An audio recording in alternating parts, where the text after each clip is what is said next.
School में पढ़ते थे जब बच्चे थे, एक चैप्टर आया था, आप लोगों को अगर पढ़ाई में आया हो, पता नहीं बदल गया, जेम्स वाट।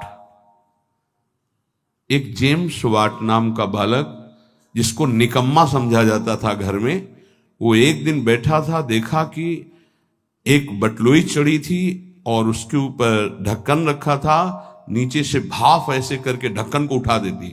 उसने फिर वजन रखा, फिर भाप बनी और उठा दी, फिर वजन और बढ़ा के रखा, वजन बढ़ाता गया, भाप उसको उठाती गई। उसी ने इंजन की रचना की थी, जेम्स वाट। आप इसका भाव समझ पा रहे हैं हम क्यों उदाहरण दे रहे हैं? जब आपके अंदर अग्नि पैदा हो रही है, जलन पैदा हो रही, तो आपके जीवन को भगवान की तरफ ले जाने वाले पावर को उठा जागृत कर रही। तुम विचलित होकर उसे विषय भोगों से पुनः शांत कर देते हो। उसे शांत नहीं करना, उसको और बढ़ाना है। आग को जितनी बढ़ जाएगी उतनी जोर से अध्यात्म की तरफ आप चलोगे। उल्टा मत चलो, उल्टा मत सोचो। ये आग समन का अवसर नहीं, आग बढ़ने का अवसर है। आग बढ़ने दो, वही तेजस्वी बनाकर तुम्हें अध्यात्म की ऊंचाई पर चढ़ा देगी। उस बात से अनुभव किया कि भाप में कितनी ताकत है।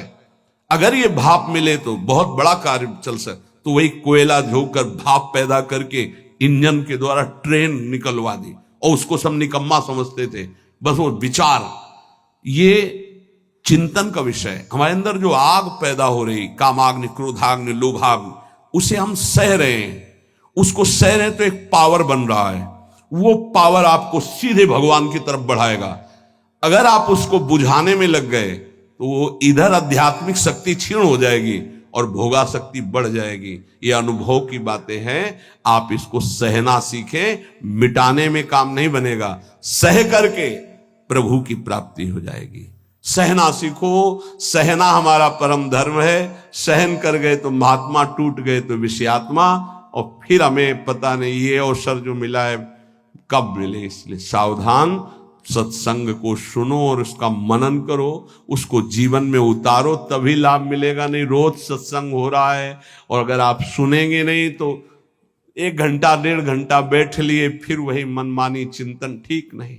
ये 6 बातें जिसके जीवन में है, उसके अंदर भक्ति की निष्ठा जागृत हो जाती है और वो सिद्ध महापुरुष हो जाता है। फिर पहला, हर परिस्थिति में क्षमा। बहुत कठिन है, बहुत कठिन है। कोई अपराध पे अपराध करता जा रहा है, हम क्षमा पे क्षमा करते जा रहे हैं। बड़ा प्रभाव क्षमा का है। आप तो क्षमा कर रहे हो, उसका परिवर्तन शुरू हो जाएगा। क्षमा में इतना बड़ा बल है कि जो अपराध कर रहा है उसका परिवर्तन हो जाएगा। क्षमाशील ही परिवर्तन कर सकता है। क्रोध करने वाला या दंड देने वाला महान नहीं माना जाता, क्षमाशील महान माना जाता है। दूसरा, कभी भी किसी भी परिस्थिति में समय व्यर्थ न जाना, वस्तु, व्यक्ति, स्थान के संयोग में। तीसरा, कोई भी भोग सामग्री समीप फिरी पर नहीं भोगना प्रभु के। मेरे प्राप्ति के लिए मेरा भक्त सब सुखों का त्याग करता है, भगवान ने कहा। जो पवित्र भोग हैं उनको भी आवश्यकता के अनुसार ही, विधि भोग हैं जिनका निषेध नहीं किया गया, धर्म पूर्वक भोग सकते हैं, उनको भी आवश्यकता के अनुसार जितना कम से कम सेवन कर सके। चौथा, सम्मान को विश्वत, नीच पुरुषों द्वारा किए हुए अपमान को अमृत मानकर निराभिमानी रहना। पांचवा, निरंतर अपने गुरु प्रदत्त उपासना में आसक्त और इष्ट देव पे आसक्त, जो गुरुदेव ने बताए। छठवां, सदगुरुदेव की पूर्ण शरणागति, पूर्ण आश्रय, एकदम कोरा कागज बनकर वो जैसा जैसा कह रहे हैं वैसे चलने से भक्ति निष्ठा जागृत हो जाती। भक्ति निष्ठा जागृत होने पर वो सबसे अधम और छोटा अपने को समझने लगता है। अपने को इतना तुच्छ मान लेता है कि उसके भजन, सेवा, सद्गुण जितने हैं उनका उसके अंदर अभिमान ही नहीं आता। इसी कारण वो सिद्ध हो जाता है। थोड़ी सी साधना अभिमान उत्पन्न कर देती। क्यों? क्योंकि गुरु कृपा नहीं है। इसलिए जहां निराभिमानी होकर प्रभु से अपना संबंध जो था है, जो रहेगा, उसका बोध हुआ उसी समय उसे भगवान की प्रेम लीलाओं का अनुभव होने लगता है। कभी रोना नहीं आता किसी को, मेरे साथ प्रभु कितनी कृपा कर रहे हैं, कभी रोना नहीं आता है। कैसा कपटी संसार है। गुरुदेव अपनी महिमा से उतर करके, नीचे उतर करके हमारे जैसे बनकर हमसे संभाषण करते हैं, हमें प्यार दुलार शासन करते हैं। कभी एकांत में किसी को गुरु के प्रति रोना आया? मोटे मोटे आंसू सामने गिरते देखते हैं अपनी वासना की पूर्ति के लिए, अपने मन की शांति के लिए, हमारे मन को सुख मिले बस। कभी ये रोते कि अहो कृपालु करुणा में आपका कैसा स्वभाव है, हे स्वामिनी आपका कैसा स्वभाव है, कभी ऐसा नहीं। विश्वामित्र जी भगवान के प्रति शिष्य भाव किया तो भगवान शिष्य बन गए। अगर थोड़ा भी विलंब पुष्प लाने में हुआ तो भगवान डर रहे थे कि गुरुदेव की संध्या पूजा में विघ्न न हो जाए, गुरुदेव की जो सेवा में थोड़ा भी समय लगा तो डर गए भगवान। शिष्य भाव, जैसा भगवान के प्रति भाव करोगे वैसा ही भगवान आपके सामने आ जाएंगे।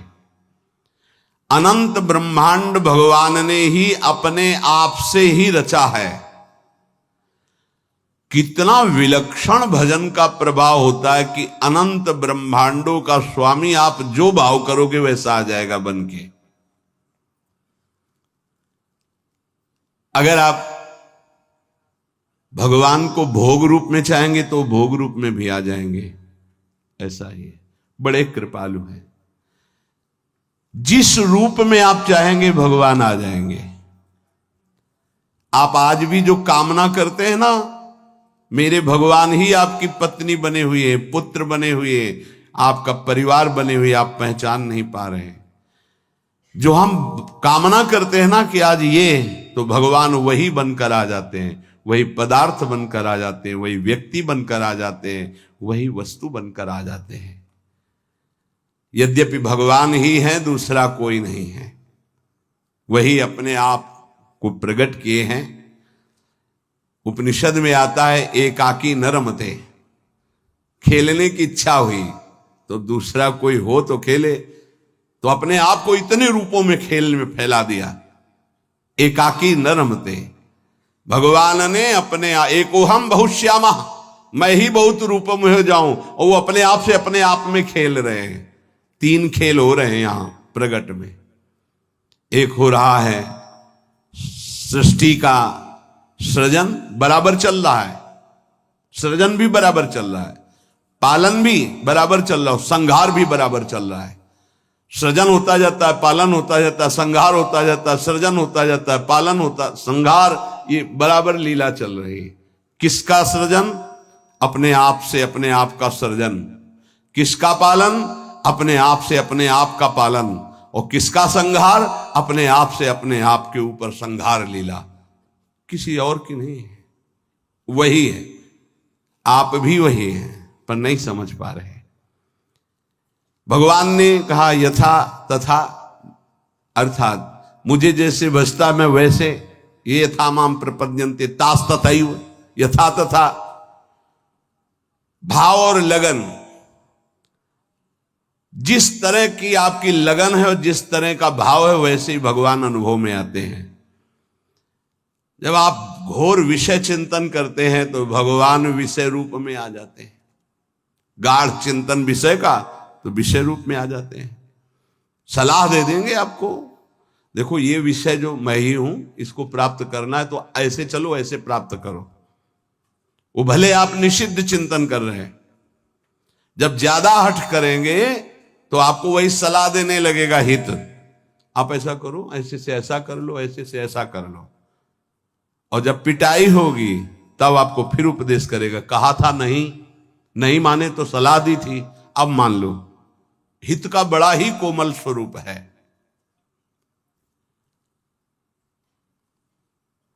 यदि आप भाव से लगन से प्रभु की तरफ चले तो उधर से प्रभु चल पड़ते हैं। और आपकी चाल और प्रभु की चाल में बड़ा अंतर है।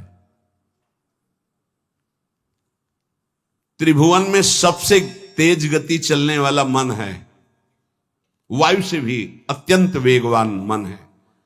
जैसे वायु यहां से बंबई उसको जाने में कुछ समय लगेगा, लेकिन मन को अगर आप बंबई गए हैं पहुंच गया। मन से भी वेगवान गरुड़ जी हैं, जो भगवान के वाहन हैं, वो मन से भी वेगवान है और गरुड़ से भी वेगवान भगवान की गति है। तो जब उपासक भाव और लगन से चलता है तो बहुत जल्दी भगवत प्राप्ति क्यों हो जाती है? बोले दरिया दूषण दास में नहीं राम में दोष। भगवत प्राप्ति में दोष आपका है जो आप देरी कर रहे हैं, भगवान की तरफ से नहीं। जन चाले इक पावणो हरि चाले 100 कोश। एक कदम भक्त भगवान की तरफ चले तो 100 कोस भगवान भक्त की तरफ चल देते हैं। 100 कोस उनका वेग है ऐसा, वो अपने कदम से एक कदम तो ब्रह्मांड पार कर दिए। आपका भाव और लगन, भाव में तो विषय भरा है, लगन लगी भोगों की तो बार बार वही आ रहे हैं भोग रूप में, दूसरा कोई नहीं। पर जब भोग रूप से आप विषयों का सेवन करते हैं तो फिर नरक रूप से भगवान मिलते हैं, रोग रूप से भगवान मिलते हैं, दंड रूप से, जलन रूप से भगवान मिलते हैं। भगवान का कौन सा रूप आपको पसंद है? आनंद तो छोड़ो इसे, आनंद सिंधु प्रभु के रूप का ध्यान करो, उनका नाम जप करो। भगवत प्राप्ति में कोई बाधा नहीं डालता, साधक स्वयं बाधा को स्वीकार करता है। क्योंकि भगवत प्राप्ति के लिए जो तुम्हें समझ दी गई है उसका प्रयोग नहीं कर रहे। भोग सामग्री देखी, समझ कह रही कि नहीं इससे बहुत विलंब हो जाएगा, भगवत प्राप्ति नहीं होगी, आप ये अनसुनी कर दिए, उसे भोग लिए। किसकी गलती रही? आपकी। आपने अपनी समझ का आदर ना करके और भोगाकर्षण का आदर कर लिया। अपने समय को, अपने जीवनी शक्ति को, अपने समझ को भगवत प्राप्ति के योग में लगाना चाहिए। आप भगवत प्राप्ति के वियोग में लगा रहे हैं, दूरी बनाने में लगा रहे हैं। चलना इधर है, चल इधर रहे, इसमें कमी आपकी है। सामर्थ्य जितनी है अगर उतना कदम बढ़ा दो तो तुम्हें खुद अनुभव होने लगेगा भगवान कितनी वेग से आपकी तरफ आ रहे हैं। पूरा समय, पूरी सामग्री, पूरी सामर्थ्य भगवत प्राप्ति के लिए मिली है आपको। पूरा समय, पूरी सामग्री, पूरी सामर्थ्य भोग प्राप्ति में लगा रहे हैं आप, देख लीजिए।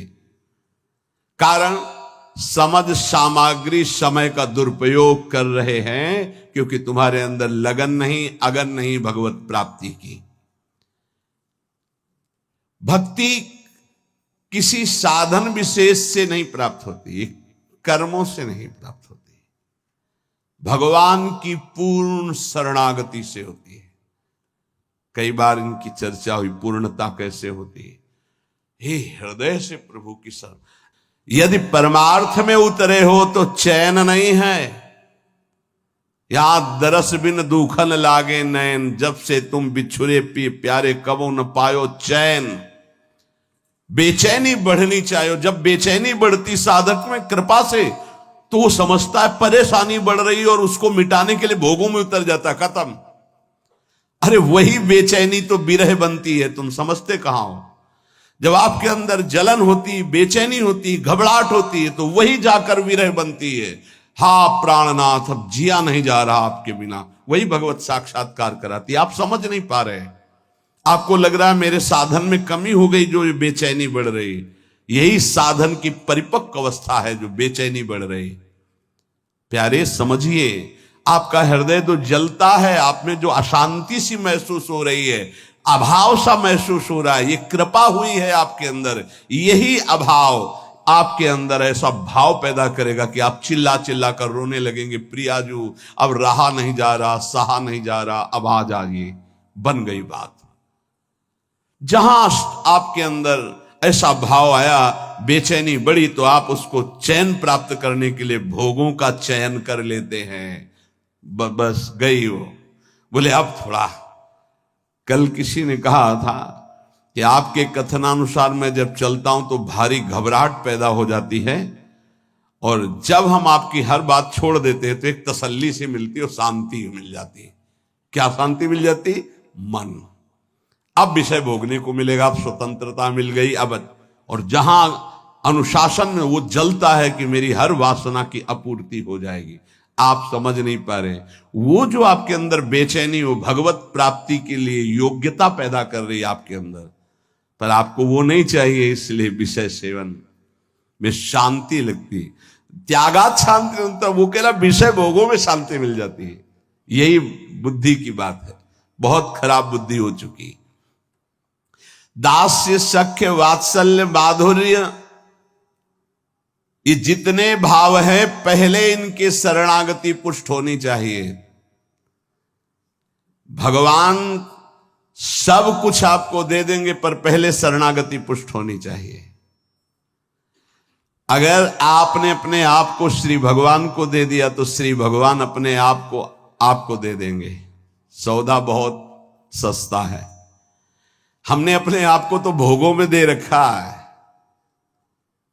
अगर हम अपने आप को श्री भगवान को दे दे, श्री भगवान हमें अपने आप को दे दे, कितना सौदा सस्ता है।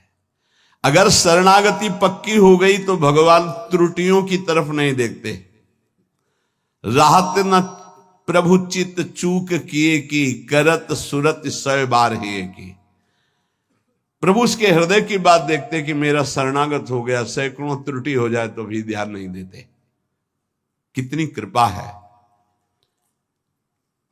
जैसे पीछे आपने सुना था कि भगवान कह रहे हैं मेरे जन्म कर्म को दिव्य मानने वाला पुनर्जन्म को प्राप्त नहीं होता, ऐसे ही मैं प्रभु का हूं, प्रभु मेरे, उसका पुनर्जन्म नहीं होगा।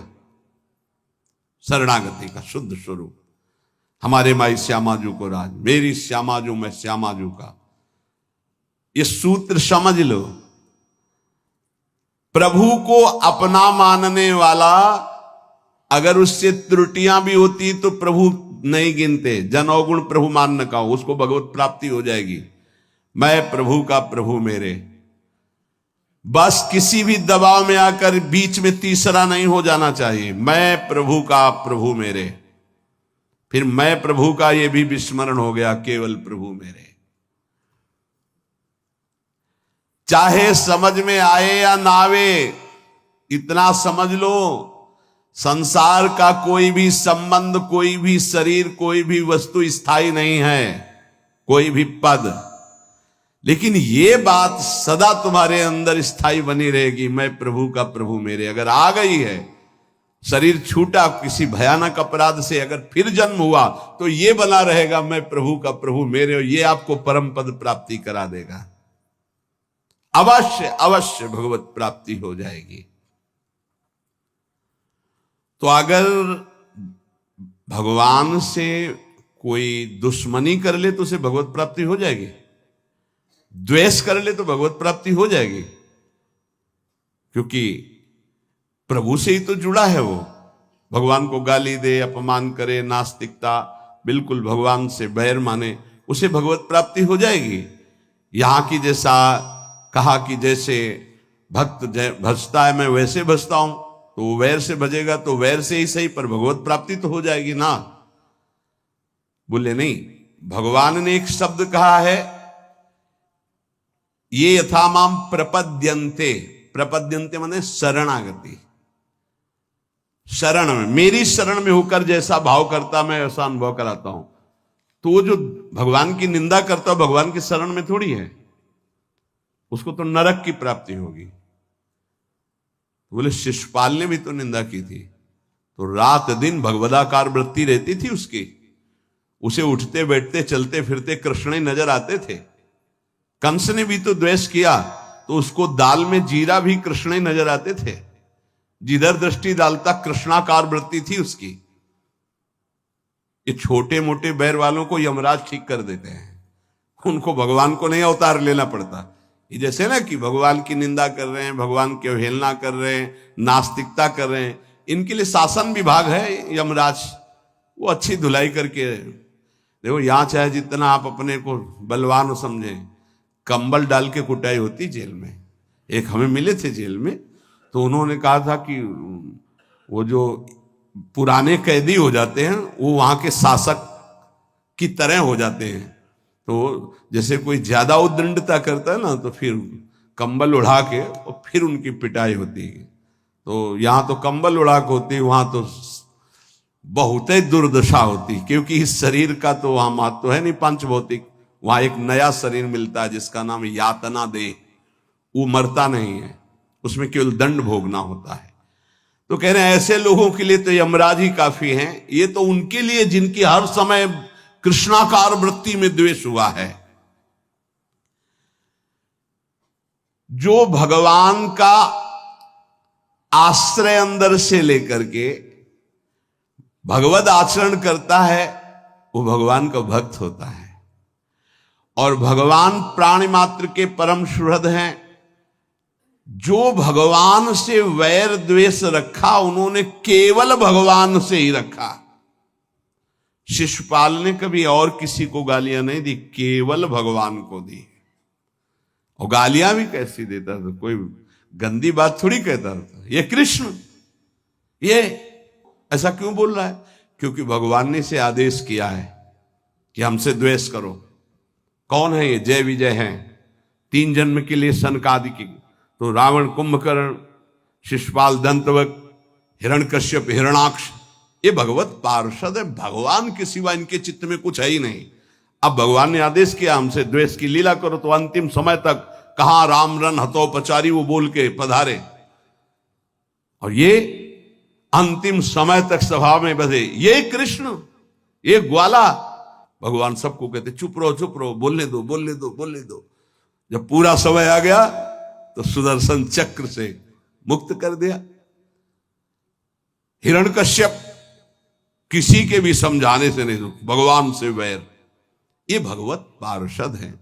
अगर अपने लोग सोचे तो इतनी क्षमता हमारे वैर में नहीं है कि हम भगवान में तन्मय हो जाए। उसके ठीक करने के लिए बहुत से शासक है। ये शनि, राहु, केतु, मंगल ग्रह, नक्षत्र, ये सब जानते हो, शासन विभाग है। और क्या, जैसे अलग अलग कंपनियां नहीं है, ये अमुक कंपनी है भारत की रक्षा वाली, ये अमुक कंपनी है, अमुक, और एजेंसियां अलग अलग नहीं। जैसे ऐसे एजेंसी समझो, नवग्रह की अलग एजेंसी है, अलग अलग है।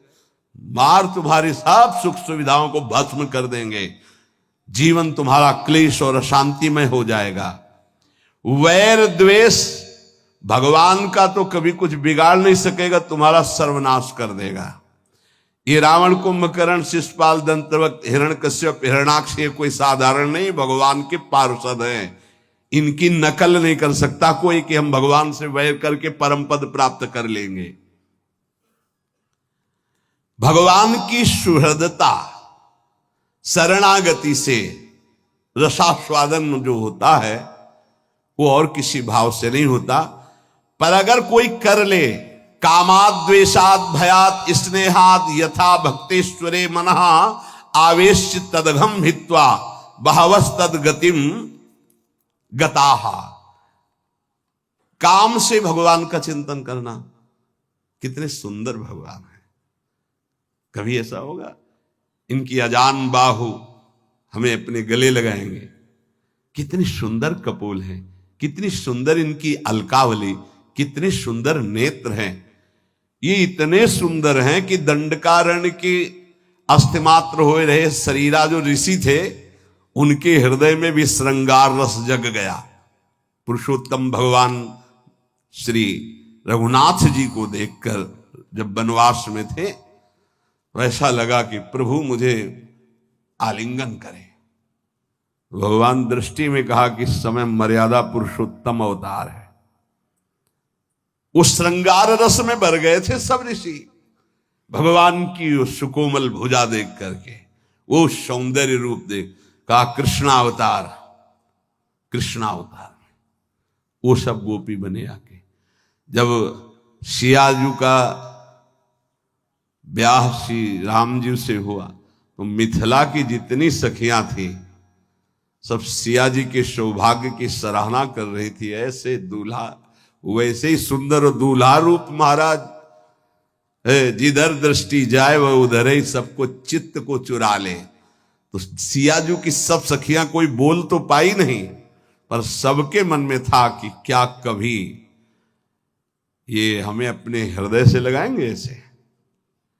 क्या कभी हम इनका साथ प्राप्त कर पाएंगे? जो सियाजू को सौभाग्य मिल रहा है मैं इनकी सखी हूं, क्या? तो राम जी दृष्टि से देख के इशारा करते कि इस समय मर्यादा पुरुषोत्तम अवतार है, एक हमारा अवतार होगा द्वापर में लीला पुरुषोत्तम प्रेम में। आओ सबको निमंत्रण दे, आओ वहां आपके हर चाह पूरी होगी। दृष्टि से देखना, मंद मुस्कुरा देना, बाहु प्रसार परिरम, आओ आलिंगन ही नहीं परिरमन, गाढ़ आलिंगन, नृत्य, उच्छिष्ट का पान करना, अधरामृत का पान करना है। जिस समय भगवान रास मंडल के अंतर ध्यान होने के बाद जब प्रकट हुए तो गोपीजन ने एक चूनरी डाल दी अपनी, चूनरी के ऊपर चूनरी। जब उस पे बैठे तो सुखदेव जी कह रहे ओहो, साधना से परम पवित्र किए हुए बड़े बड़े योगींद्र मुनींद्र अपने हृदय में जिनका ध्यान धरने की चेष्टा करते, परीक्षित वो भगवान गोपियों की ओढ़नी पर बैठे।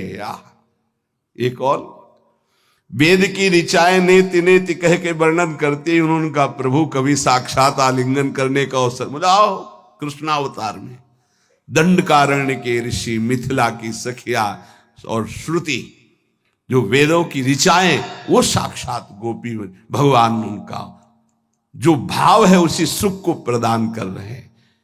किसी भी तरह से भगवान काम और द्वेषाद, द्वेष भी ऐसा कि केवल भगवान से हो, बस दूसरा नहीं। इतनी अनन्यता तुम्हारे द्वेष में हो, दूसरे से द्वेष नहीं, केवल भगवान से। कामात द्वेषात भयात, भयभीत होकर के भगवान का चिंतन होना, स्नेहाद प्रेम से, सौहार्द से, किसी भी तरह से यदि भगवान में मन लग जाए, काम से, द्वेष से, भय से, स्नेह से, किसी भी संबंध से, तो कह रहे हैं वो सारे पाप नष्ट करके वो चिंतन भगवत प्राप्ति करा देता है। इसलिए ये यथा माम प्रपद्यन्ते तास तथैव भजाम्य, हम भगवान कहते जो मुझे जैसे भजता है मैं उसको वैसे भजता हूं। तुम्हारे द्वेष में इतनी ताकत नहीं कि आकाश से द्वेष करके कुछ प्यार कर लो। प्रेम करने का अवसर आया है, भगवान के नाम से, रूप से, लीला से, धाम से परम मंगल हो जाए। एक बार हृदय में फिर बैठा लो। तुम्हारी पांचों ज्ञानेंद्रिया और मन तुम्हारी दुर्गति करते आए हैं, यही तुमको आगे बढ़ने में इस समय जो आपको भगवत मार्ग मिला है बाधा पहुंचाएंगे। इनकी मांग को मत मानो। जबान कहती अच्छा अच्छा पाऊं, ये जबान कह रही रसेंद्री की बात है प्यारे, तुम्हारी मांग नहीं, तुम समझ नहीं पा रहे। इंद्रियों की विलासता तुम्हें नारकी गतियों में पहुंचा देगी। क्या क्या पूरा करोगे, कब कब पूरा करोगे? देवहूति जी आदि सम्राट महाराज मन की पुत्री है। जब करदम जी से ब्याह हो गया, चले गए मन शत्रुपा जी, वो तो अपनी साधना में, सेवा में लगी रही। कई वर्ष तक कोई चेष्टा नहीं। आंख खुली, एक दिन देखा तो झुर्रियां पड़ रही हैं, शरीर सूख गया। कहां राजकुमारी और कहां एक ऐसे महान तप संपन्न ऋषि की सेवा पति रूप से। क्या चाहती हो तुम? बहुत कृश हो गई हो, क्या चाहते हो? अब भगवान गृहस्थ में तो पाणी ग्रहण जैसा भाव हो गया, लेकिन गृहस्थ धर्म की पूर्ति तो हुई नहीं। अच्छा, तो इस सरोवर में स्नान करके आओ। जे ही सरोवर में डुबकी लगाई, ऐसा सुंदर रूप स्वस्थ प्रकाशित हुआ। संकल्प किया, कितने खंड का विमान तैयार हो गया। देवराज इंद्र के पास भी वो विमान नहीं। ऐसा आकाशचारी देव गंधर्वों को भी मोहित कर ले, ऐसा विमान और सब विश्व ब्रह्मांड की भोग सामग्री 9 रूपों में अपने आप को विभाजित किया। क्या क्या बाद में देहूति जी के वचन भगवान कपिल देव जी से थे कि बेटा अब मुझे बचा लो, उद्धार कर दो, तुम पुत्र रूप में आए हो, प्रभु हो मैं जानती हूं। ऊब गई इन दुष्ट इंद्रियों से। महायोगी करदम जी 9 रूपों से अपने को विभाजित करके ऐसे विमान पर आकाशचारी देव गंधर्वों को भी मोहित करने वाले विलासिता भोग से संपन्न, न जाने कितना वैभव सुख सब। तब देहूति जी ने कहा मैं ऊब गई इन दुष्ट इंद्रियों से, कभी ये तृप्त नहीं होंगी, भगवान कैसे विश्राम मिले। तब उपदेश किया भक्ति योग का, सांख्य योग का, अष्टांग योग का, कैसे परम पद प्राप्त होता है। तो बात मान लो, ऐसे ऐसे महान भोगों को भोगने वाले भी आखिरकार हार गए। जब शौभरी जी ने देखा मछली की क्रीड़ा और काम जागृत हुआ, 50 ब्याह मानधाता की पुत्रियों से किए। मानधाता ने विचार किया कि ये ऋषि क्या सुख दे पाएंगे हमारी राजकुमारियों को। तब कहा कलाना और यमुना किनारे देखना आकर के, तुम्हारा स्वागत करने के लिए कुछ हमारे जन भी होंगे। सोचा पता नहीं फूस की झोपड़ी बनाई होगी, आकर के ऐसे नगर की रचना की संकल्प से कि देवराजेंद्र के पास अमरावती में भी ना वो महल था, ना वो शोभा थी, ना वो संपत्ति थी। तप के द्वारा ऐसा नगर रच दिया। स्वागत हुआ महाराज मानधाता का। आश्चर्यचकित थे कि मैं सम्राट हूं, मेरे पास तो ऐसा कुछ नहीं जो एक इस योगी के पास है। 50 राजकुमारियों से गृहस्थ धर्म का बड़ा वैभव। फिर एक दिन एकांत में बैठे, हाय हाय मच गया, क्यों मैं कहां था, कहां आ गया, अपने तप का क्या प्रयोग कर डाला। तब वो एक श्लोक गायन किए थे जिसका प्राय हम चर्चा करते रहे, संगम त्यजेत मिथुन व्रतिनाम मुमुक्षु सर्वात्मना न विसजेत बहिरिंद्रियाणि। इंद्रियों को इतना दुलार मत करो, नहीं तो नष्ट कर देंगे, ऐसा नष्ट कर देंगे पूछो मत। बहुत दुर्दशा होती है इन इंद्रियों की। छोटे छोटे बच्चों को त्याग करके, उनकी हत्या करके, फिर अपनी इंद्रियों की विलासता में उतर करके बढ़ना, ये सब क्या हो रहा है। इंद्रियां कितनी निकृष्ट होती चली जा रही हो। हम साधक होके, भगवत मार्ग के पथिक होके, जान करके अगर इंद्रियों को दुलार करेंगे तो प्यारे कोई नहीं बचा पाएगा। ये माया रौंद देगी। इसलिए प्रार्थना है जितने से भगवत भजन न छूटे उतना तो दुलार करो। इतना दुलार ना करो कि प्रभु को भूल जाओ, माया तुम्हें अपने सीमा में ले ले। बहुत बहुत जन्मों के बाद हमको ये अवसर मिला, चूको मत। मान लो अभी प्रार्थना करते हैं, अभी डांट लगा देते हैं, आगे चलकर तुम्हें कोई डांट लगाने वाला नहीं मिलेगा, प्रार्थना करने वाला नहीं मिलेगा। एक शब्द याद कर लो, जो मिलेगा वो शोषण करने वाला मिलेगा। मां जैसा दुलार, पिता जैसा शासन हमारे भगवान स्वयं प्रकट होकर करते हैं। वो हमारे गुरुदेव होते हैं।